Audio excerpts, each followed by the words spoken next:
It was a dead, quiet night. No crickets, no wind, just the thick smell of rot rising from the lake. Brandon Miller stood ankle-deep in black water, flashlight shaking in his hand. He was a wildlife ranger, used to the dark, used to the woods. But tonight felt wrong, like the whole mountain was holding its breath. He shined his light across the still water. A sheet of green shimmered on top, like oil. Then he saw it. A deer, floating, bloated, and stiff. Eyes wide open, and not just 5 of them. All dead, all lined up, like something had dragged them there. He took a step back. The water rippled. That's when he heard it. A wet, low growl from deep beneath the lake. Not a bear, not a coyote, something older, something angry. Brandon didn't scream. He dropped the flashlight and ran. Behind him, the water cracked open, and something came out. 3 days earlier, the bus groaned as it pulled into Holloway Ridge, a small town hidden in the Blue Ridge Mountains. Trees reached so high they blocked the sun. Fog clung to the streets like it didn't want to let go. June Harper stepped off the bus, pulling her bag tight across her shoulder. She wore hiking boots, a forest green jacket, and had a calm but serious look in her eyes. She was a field scientist, here to investigate reports of a toxic chemical spill in the nearby lake. She had seen her share of polluted rivers and sick soil, but the call from Holloway Ridge had been different. Our animals are dying. That's what the message said, sent by the town's mayor, an old voice crackling through a bad connection. The lake, it's turning against us. June walked past the shabby diner, the silent gas station, and the wood shop that looked like it hadn't opened in years. An old man rocking on his porch watched her walk by, but said nothing. The town looked half forgotten. The people looked like they wanted to forget even more. At the town hall, Mayor Conway met her with a forced smile, late 60s, sweaty brows, shaking hands. "We don't get many visitors," he said. "You really think you can help us?" "I can at least figure out what's poisoning your lake," June said. "If it's chemical, I'll report it. If not..." "If not?" he asked. She shrugged. "Then we have a bigger problem." He didn't laugh, just handed her a map and pointed to the lake's north edge. That's where it started. Stay on the trails. The lake had no name now. Locals just called it the Hollow. June hiked toward it the next morning, taking water samples along the way, but something felt off. The air smelled burnt. Birds were silent. Trees leaned too far, like they were avoiding something. She reached the edge. It was worse than she expected. The water wasn't just discolored, it was thick, like syrup. Patches of foam moved slowly on top. Near the rocks, she found the bones of fish, small and picked clean.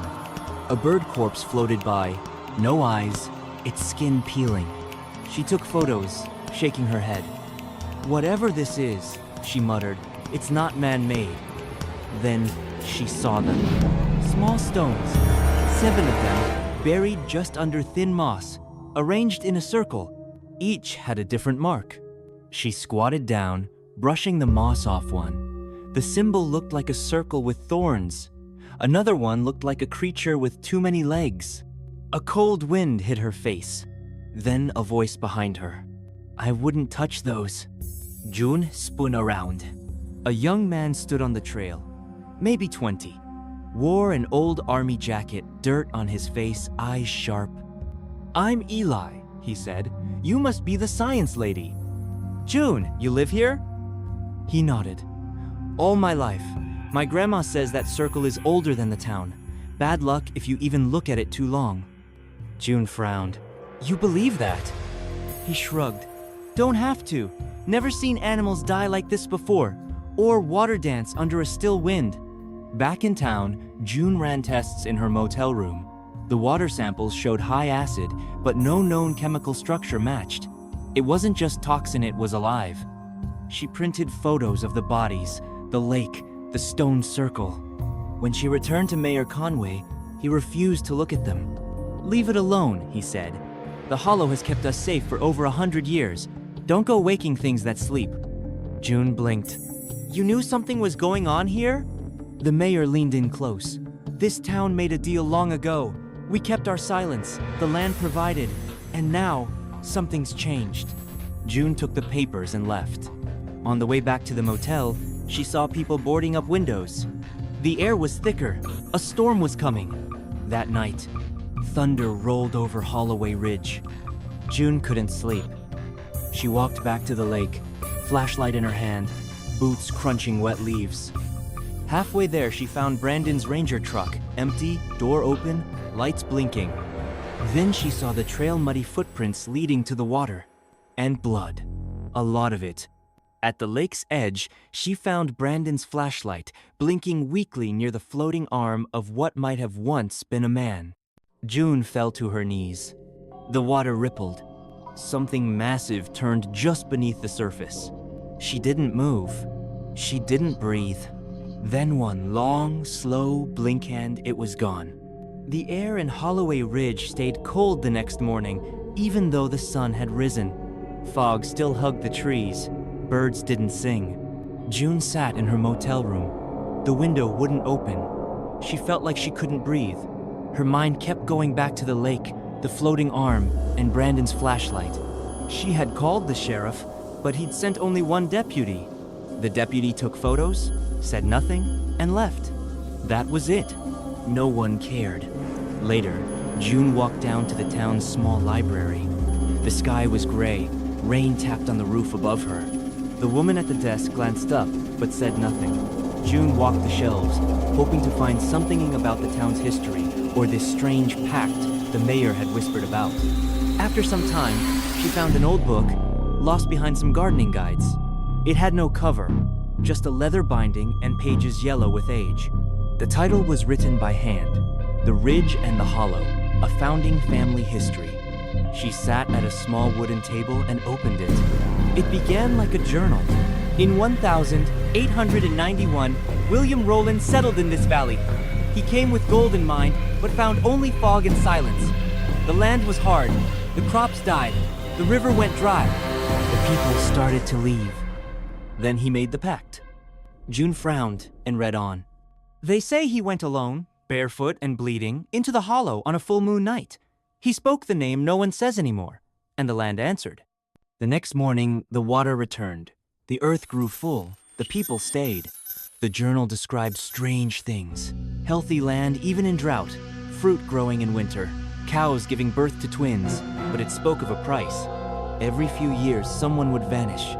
A child, a traveler, a stranger. No bodies were ever found. But the land always thrived afterward. June felt cold again. She flipped ahead in the book. One part was marked with a clipped page. The pact says one must carry the hollow's heart. One must offer blood in return for life.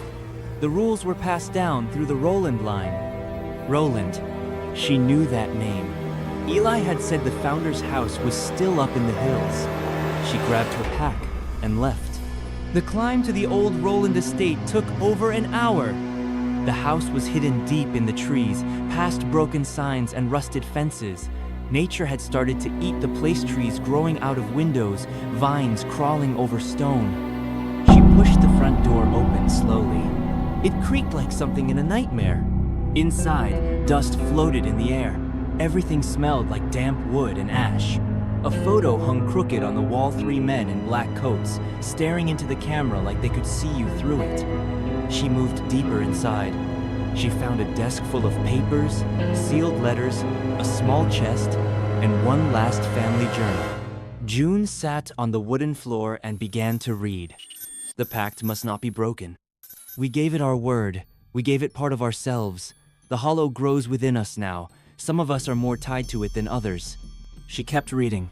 More signs, more rules, more fear. One page mentioned something that made her go still. If the hollow is disturbed, it must be fed again, or it will spill out and drown us all. Only one of true blood may take the hollow's place. June stared at that line. True blood. She turned to the family tree sketched on the last page. Her eyes stopped on the name at the very bottom. Ruth Rowland, Harper. Harper. Her own last name. No, it's a coincidence, she told herself. It has to be. The sound of something upstairs made her jump. She stood up fast. Creak? Another sound above her heavy, like something walking slowly. Was someone in the house? She backed toward the door, but then a voice came from the kitchen. "Don't turn your back," it said softly. Old, female. June froze. She turned. In the kitchen doorway stood an old woman with white hair and a face full of lines, hard eyes, bare feet. "You're her blood," the woman said. "I can smell it on you." "Who are you?" June asked.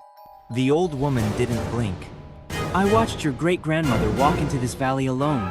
She left again, pregnant, told no one, didn't think the Hollow would remember, but it does." "I don't understand," June whispered. "That lake's not just poisoned," the woman said. "It's hungry, again, and it knows who you are." June ran. She didn't look back. Later that night, June met Eli again near the edge of the forest. Rain fell softly through the leaves. The trees swayed too much for such a light breeze. "I think I'm part of this," June said. Her voice cracked. "My family, I think they made that pact." Eli didn't seem surprised. "It's always passed down," he said. "Blood remembers, even if we don't." He handed her something wrapped in cloth. It was the stone she found near the lake. "I went back," he said. "Figured it chose you. You touched it. It woke up." June stared at the symbol again. This time, it seemed to have changed. Was that an eye? No, it blinked. Something screamed from deep in the woods. An inhuman scream. Eli's eyes went wide. That wasn't a coyote. Thunder rolled across Holloway Ridge. Rain came hard, cold, fast. It washed over the town like the mountain was weeping. June stood on the porch of the motel, watching the sky. Trees bent low in the wind. A power line sparked and snapped. This felt like no normal storm. That night, she dreamed of the lake. In the dream, she stood at the edge of the water. The surface was still. Then it opened like a mouth. Long black fingers reached up. Not human, not animal. They reached for her face, for her eyes, but she couldn't move. Then she heard a voice. It was deep, layered, like many voices in one. "You are mine!" She woke up screaming. June sat up in bed, wet with sweat, chest tight, head spinning. It was 3:33 a.m. The room felt off. Too quiet, too cold. She got up and looked outside. 3 black crows sat on the power line, watching her window. They didn't move. They didn't blink. The next morning, she walked down Main Street. People stared at her as she passed. Whispers followed. Some closed their doors once she walked by. Someone had spray painted her motel room door, Blood of the Hollow. Eli found her outside the diner. He handed her a coat and a flask. "You look like death," he said. "I feel worse." They sat under a covered bench. Eli looked tired too. "It's happening again," he said. "Same as before. My grandpa told me stories. Said the signs would come, then the Hollow would open." "What signs?" Eli held up 3 fingers. 1. The sky will turn wrong. 2. The dead will not stay buried. 3. The chosen will see the Hollow in their mind before it eats their body. June swallowed hard. "I saw it," she whispered. "Last night, in my dream." Eli gave a sad nod. "Then it's begun." That afternoon, June went back to the lake. She needed answers, even if it scared her. On the way, she saw strange things.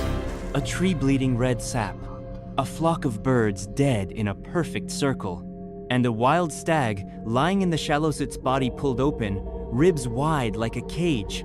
Its eyes were gone. Someone or something had placed flowers inside its chest. June nearly threw up. At the lakeshore, the ground felt soft, almost breathing. She knelt to test the water. The edges were boiling. Tiny bubbles rose even in the cold air. Suddenly, she began to hear sounds, but not with her ears. A baby crying. A woman singing an old lullaby, her own mother's voice. You were never meant to come back here." She backed away. "No," she said aloud. "I'm not crazy. I'm not." But when she looked down, her feet were sinking into the ground. The dirt was swallowing her like wet cement. She screamed, yanked her legs free, and fell backward, breathing hard. What was happening to her? Eli found her later.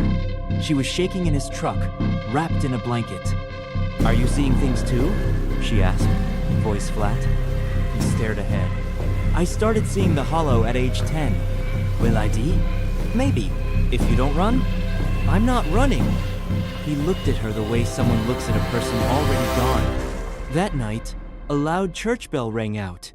The small white church hadn't used its bell in 20 years. People rushed outside. Some crossed themselves. Some fell to their knees. In the center of the road stood the preacher. Long coat, long beard, eyes wide with fear.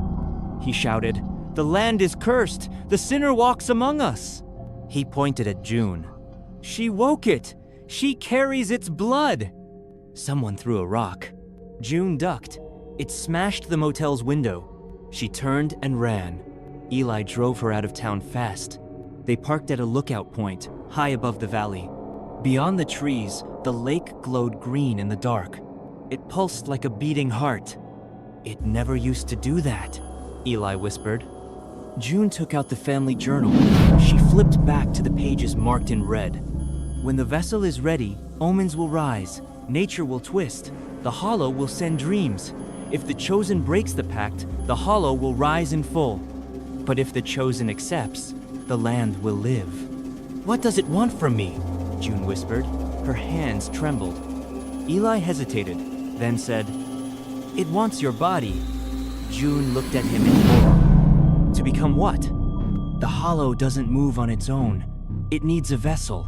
That's what the pact has always meant." She looked down at the lake.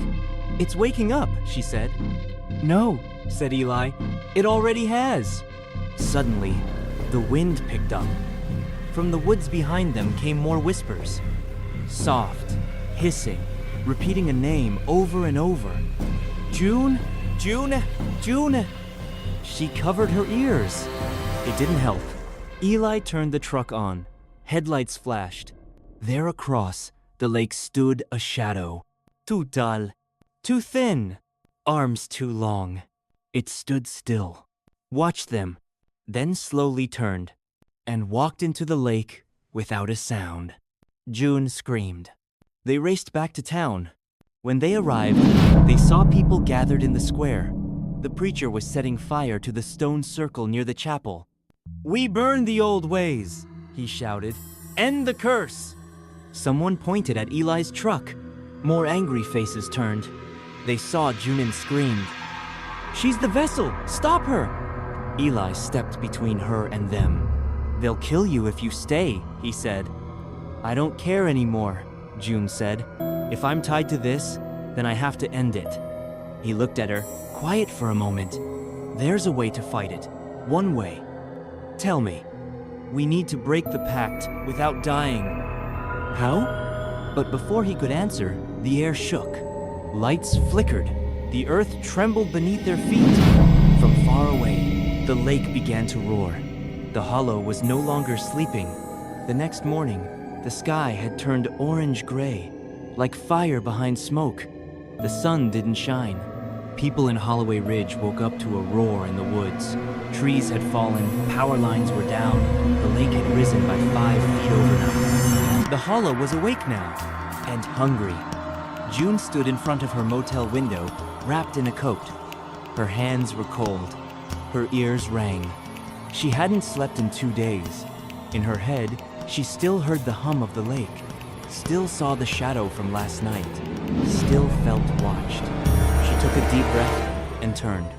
Eli walked in with a bundle in his arms. "Found this in the cabin near the old mine," he said. "Thought you should see it." He handed her a small wooden box, carved with runes. Inside was a folded paper and a stone shard with a black mark on it. The paper had instructions written by hand. To break the pact, one must take the Hollow's name and give blood freely. Vessel or not, only then will the earth forget. Is it real? June asked. Eli nodded. It's a binding ritual. My grandfather tried to do it. He failed. Why? He wasn't one of the bloodline. June looked down at her shaking hands. I am. Outside, the town changed. The people were gathering weapons. Some held torches, others had old hunting rifles. The preacher now led the mayor and many townsfolk toward the edge of the woods. They marched. They're going to find you, Eli said. They think giving you to the Hollow will save them. June didn't answer. She didn't know if they were wrong. They escaped through the back roads, hiding in the forest. In the trees, the wind blew backward, up toward the sky. Animals were gone. No bugs, no birds, only whispers. They reached an old stone path hidden by vines. At the end sat a fallen stone altar, cracked and blackened. This is where it started, Eli said. June walked forward and knelt beside the altar. It was covered in dried herbs, old blood, and curved bone. She saw symbols like those on the lake stones. One stood out. It was hers. An eye with thorns. She touched it. Her vision blurred. The world spun. Suddenly, she was there inside the hollow, inside the lake. But the water wasn't water anymore. It was skin, pulsing, heavy, alive. Shapes crawled below her feet. A face formed in the dark. Not human. Not animal. Made of roots, bone, and shadow. It opened a wide mouth and spoke. But no sound came. Only feeling. Join me. You don't fight me. You carry me. I live because of your blood. June screamed. She opened her eyes. Back in the woods, sweat pouring, Eli shaking her. We don't have long, he said. By nightfall, torches moved through the hills. Shouts called her name. June Harper, come forward! The town had come for her. She had two choices. Run or face it. I have to end it, she said. You could die, Eli said. I might already be dying, she said. They crept back to the lake. The water shimmered not with light, but with movement. It circled on its own, small waves pulling inward. There, at the center, the hollow waited. June placed the wooden box on the shore. She stepped into the cold, thick water. Eli called out, Are you sure? This ends with me, she said. As she walked deeper, the water wrapped around her legs, like arms pulling her in. She bled from one palm, pressing it to the stone. Her breath rushed out. She began to speak the words written in the journal. Old words, strange sounds. The hollow reacted. The water boiled. The wind screamed. Lightning struck the woods. Suddenly, the hollow rose. A black shape taller than the trees, with fingers like branches and a head split into 4 mouths. It hissed. Let me in, it whispered. I am the land. I am the root. June raised the bloodied stone, now glowing red. You will not use me, she said. You will not use my name. I break the pact. Then she screamed the true name written on the hidden page she had found. The creature screeched in rage. The lake cracked. Light flew from the stone and hit the hollow's chest. Fire surged through the water like veins lighting up. The hollow twisted, screeched, and began to burn. The sky opened with wind and rain so loud, it felt like the world was ending. Then all went quiet. June sank into the water. Eli pulled her from the lake. She wasn't breathing. He shook her, cried into her chest. Then she gasped. She lived, but her eyes were different deep green with dark lines. The hollow was gone, but a part of it had stayed with her. The town watched from a distance. The preacher lowered his head in silence. The mayor walked away, arms limp at his sides. No one said a word. The lake calmed. The fog cleared. The birds came back the next day. Deer walked near the waters again. The land had let go, but it remembered. And so did June. It had been 2 days since the hollow screamed. The sky had cleared. The hills were calm. Birds sang once more. For the first time in weeks, Holloway Ridge looked normal. But it wasn't. At the edge of the lake stood June. She wore the same coat. Her boots were soaked in mud. She stared at the water. It looked peaceful, now calm and deep, like nothing had ever happened. But June knew better. Eli walked up the trail behind her. "You should rest," he said. She didn't look away from the lake. "I don't sleep much anymore." "You haven't spoken since the ritual," he added. "I don't have the right words," she said. They walked toward the town in silence. The trees had stopped bleeding. The crows were gone. Most townsfolk stayed in their homes.